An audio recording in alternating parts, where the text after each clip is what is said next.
Hay lugares donde creemos estar a salvo simplemente porque nos son familiares, y la cocina es uno de ellos.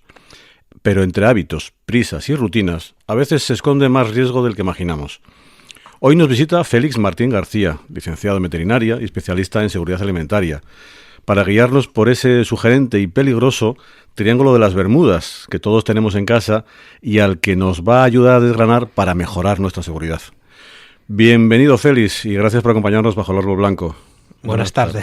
Gracias a vosotros. Bueno, tendremos que primero situarnos en ese Triángulo de las Bermudas, ¿no? Que nos propones. Es como un título como un poco bueno, vamos a darle misterioso, ¿no? Tiene ahí un punto ahí como de misterio. Bueno, en realidad sí, porque, a ver, ya lo hablamos la otra vez que tuve la oportunidad de estar aquí con vosotros.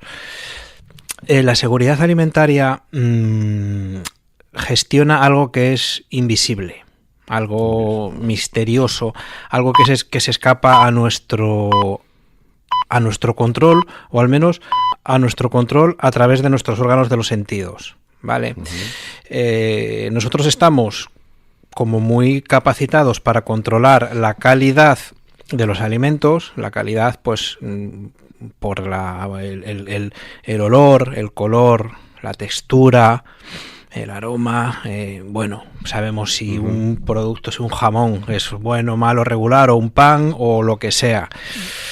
Pero la seguridad alimentaria es misteriosa y por eso es tan difícil a veces de garantizar o de controlar, porque la seguridad alimentaria no huele, no se ve. Ya comentábamos hace unas semanas que un alimento puede estar perfectamente apetecible y ser perfectamente peligroso para la salud. Entonces, bueno, un poco está basado, yo creo, el título puede hacer referencia a ese halo un poco de misterio.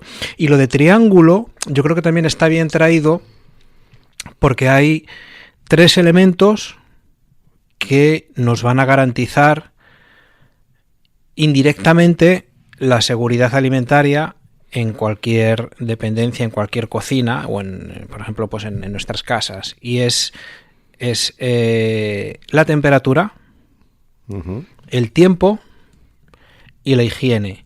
Son 3 elementos que nosotros sí podemos jugar, entre comillas, con ellos, y que si los manejamos adecuadamente vamos a garantizar simultáneamente la seguridad, es esa cosa tan intangible y tan misteriosa, que por otra parte son cosas que me vienen un poco a la cabeza.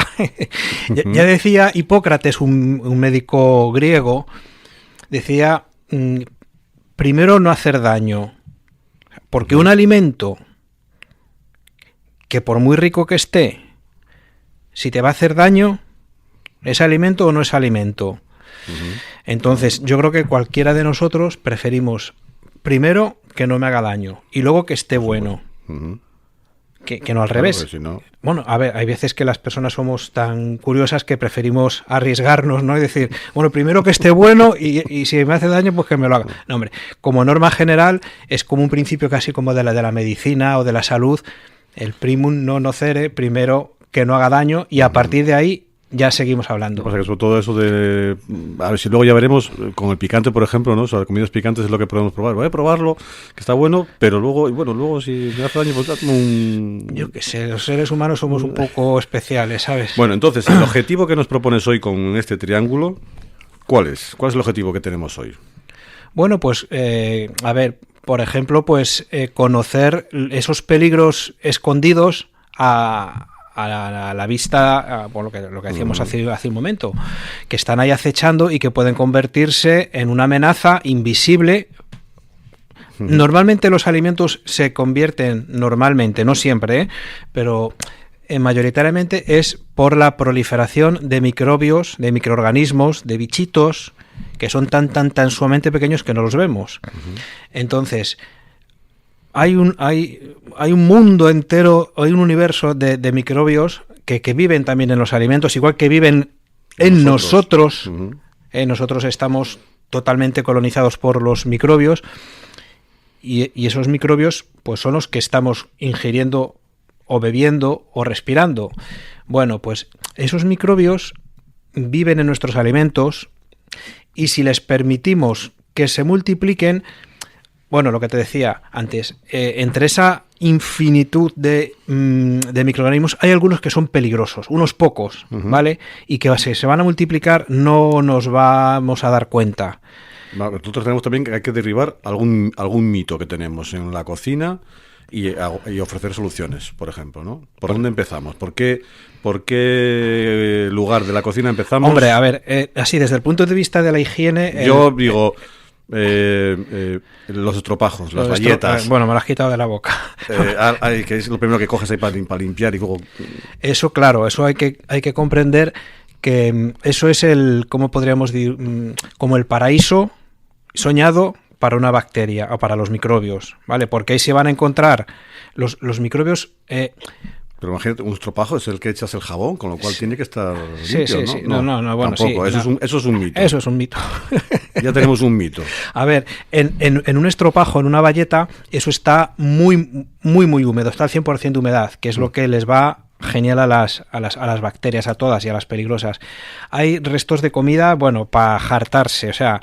Entonces ahí las bacterias, y además esos bayetas están a temperatura ambiente, están a unas temperaturas en las cuales las bacterias se multiplican. Entonces, con lavarlas no vale, o sea, a ver, te vale a lo largo del día, pero esas bayetas o esos estropajos lo que tienes que hacer es desinfectarlos. O sea, primero renovarlos todas las semanas, cada 15 días máximo, y cada día pues hay que desinfectarlos de alguna manera. Esa contaminación que se multiplica, que va creciendo a lo largo del día, hay que eliminarla.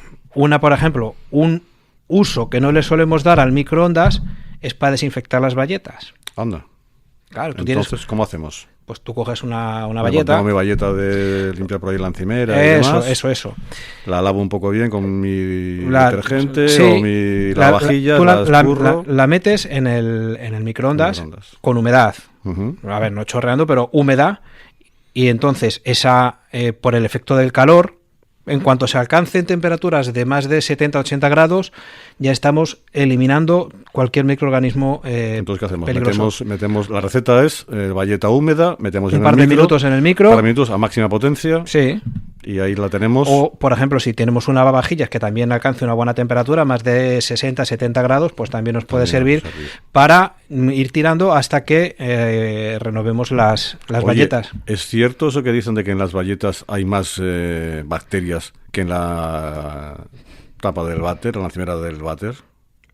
Pues muy, muy cierto. ¿Sí? Claro, a ver, en la taza del váter... En la taza del váter... El inodoro siempre nos da sensación, sí, a ver, hombre, sucio, claro, ¿no? lógicamente, hay restos de contaminación fecal, pero ¿qué pasa en la taza del váter? Fíjate, si quedan bacterias, eso es... para ellas es un medio ambiente muy hostil. Allí no encuentran posibilidad de multiplicarse, ¿vale? En cambio, esas mismas bacterias... Tú, por ejemplo, en el váter o en la tapa del váter, bueno, pues puedes encontrar 10, 20, 50 bacterias en 1 centímetro cuadrado. En 1 centímetro de bayeta hay millones y millones y millones de bacterias. ¿Por qué? Porque a lo mejor inicialmente eran las mismas, pero por lo que te comentaba antes, se han multiplicado. Y por la situación de restos de comida. Las bacterias no hacen como nosotros, que esperan 20 años para multiplicarse, para tener descendencia. Ellas, en condiciones favorables, cada 20 minutos se multiplican. Entonces, si tú tienes 50 bacterias en un ambiente súper favorable, en pocas horas tienes millones de bacterias. Esa es la diferencia. Y eso pasa todos los días. ¿Y esa bayeta, con esos millones de bacterias, muestra síntomas? No. Hombre, a ver, si huele ya... Si huele, sí. Ya tiene una pista. Hay una concentración de bacterias que si supera determinada cantidad, ahí ya empiezan a dar olor, pero eso ya es, bueno, que ya nos hemos pasado ya 7 pueblos. Ahí a lo mejor el micro ya ni funciona. No hay que llegar a que huela. ¿Vale? Otro de los lugares claves de la cocina, y que está, no sé, cada vez poco sale con ello, la tabla de cortar. primero que la tabla de madera. La tabla de madera hay que eliminarla y nos meten la tabla de plástico. La tabla de plástico dicen que tampoco, que sueltan cosas, que va cortando, que también es difícil de limpiar y de sanear, y que a lo mejor la madera vuelva a ser otra vez el material adecuado. A ver, con las tablas tienes razón en lo que dices, pero hay una cosa que es todavía más importante que si la tabla es de madera o es de plástico. Ahora, si quieres, volvemos a eso. Lo más importante, con mucha diferencia, es para qué utilizo la tabla. Uh-huh. Y me explico.